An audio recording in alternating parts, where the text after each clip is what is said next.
Morning, ladies and gentlemen. I'd like to talk to you today about the Capitol insurrection on January 6th. Washington, D.C. and the President of the United States in 2024. But I honestly have to say that I'm probably the only candidate that's really for the people. The people are the most important part of our nation. The people have the power, the strength, and the ability to control and run this country. But unfortunately, they have not taken that option or that liberty. I come to you today to tell you what's going on here in Washington, D.C. Our country, our government, our leadership is in a stifled position. You can get nothing done. The government's too big. The people aren't working. You walk on the streets of Washington, D.C., all you smell is marijuana. The people can't even take orders. The country's so upside down and so out of order that it's disgraceful. I get calls from people around the world who visit America, especially Washington, New York, Boston, and all they say is, all they smell is marijuana in the streets and on the corners. It's disgraceful. I'm not against the marijuana, but I'm against the use of it in public places as well as in other place. When I grew up, you couldn't drink alcohol in the street, and you couldn't drink and go to work. This is going to change. We're out of order. We have a country that's not operating properly.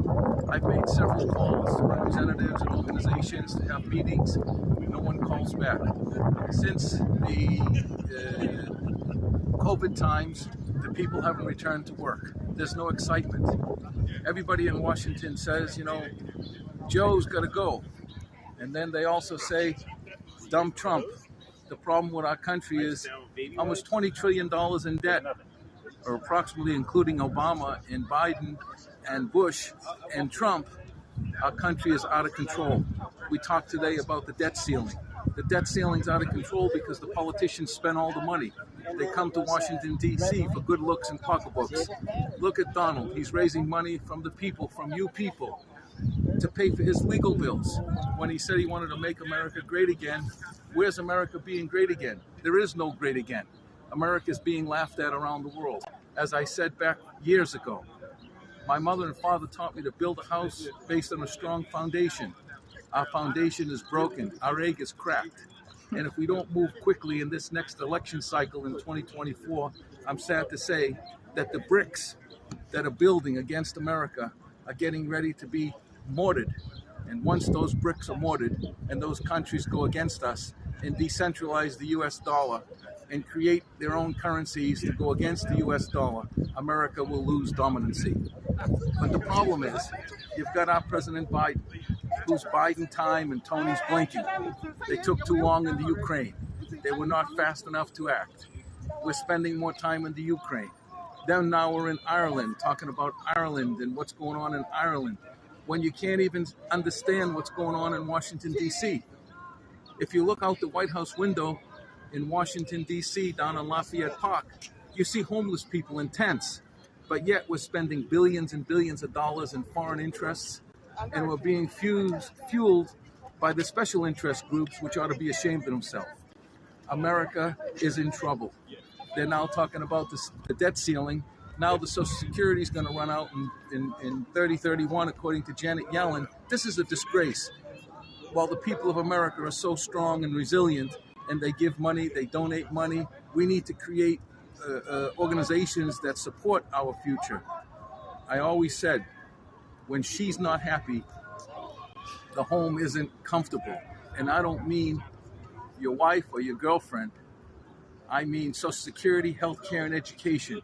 And if we don't do something about this right now, and I mean right now, and we don't start protecting the people's interest in this country and create programs that are going to replenish the loss of $31 trillion, then America's gone. The people will have no more retirement. We will revolt. And here we are, January 6th, the insurrection on this Capitol, which has now given us the inability to even visit the Capitol. It's a disgrace. People, the insurrection is not the answer. Donald Trump told you all he'd pay your legal bills if you had problems. Did he do that? No, people went to jail. People went to jail fighting for their rights, fighting for what they felt was right, because the president leaded them toward this insurrection pertaining to being unhappy, and he touched the nerves of the very people.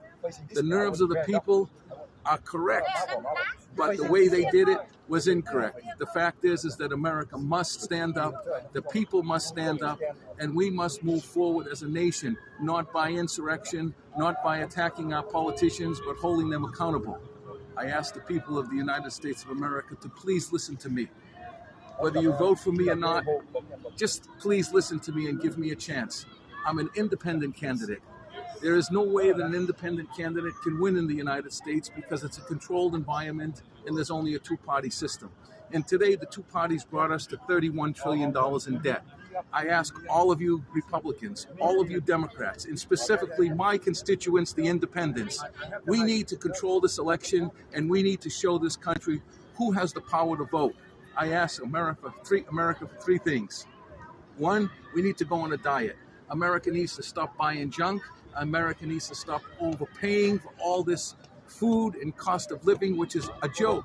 The companies have raised the prices. The costs haven't gone up that much. It's out of control. America must stop and show the world how my constituents and how the Johnny Q public is able to control the cost by not buying. We have to buy quality. We have to go back to the foundation of our country with George Washington and Lincoln and Jefferson and the times when our country was founded.